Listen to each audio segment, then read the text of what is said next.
महिलांच्या सुरक्षिततेचा प्रश्न केवळ कार्यापुरता मर्यादित न राहता आता सार्वजनिक ठिकाणी देखील गांभीर्याने घेतला जाणार आहे. रस्त्यावर होणारे छेडछाड, टोमणे आणि त्रासाच्या वाढत्या घटनांच्या पार्श्वभूमीवर केंद्र सरकारने शी बॉक्स हे पोर्टल अधिक सक्षम करत त्याची व्याप्ती वाढवली. यामुळे महिलांना केवळ कार्यस्थळी होणाऱ्या लैंगिक छळाविरोधातच नव्हे तर रस्त्यांवरील रोड रोमियोंकडून होणाऱ्या त्रासाविरोधातही थेट तक्रार नोंदवण्याची सुविधा उपलब्ध झाली आहे. हे पोर्टल अद्ययावत करण्यात आले असून तक्रार दाखल होताच संबंधित परिसरातील जवळच्या पोलीस ठाण्याला तत्काळ माहिती दिली जाणार आहे.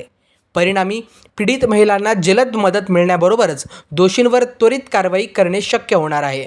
हे पोर्टल आता देशातील सर्व राज्यांच्या पोलीस मुख्यालयांशी तसेच स्थानिक पोलीस ठाण्यांशी डिजिटल पद्धतीने जोडले जाणार आहे.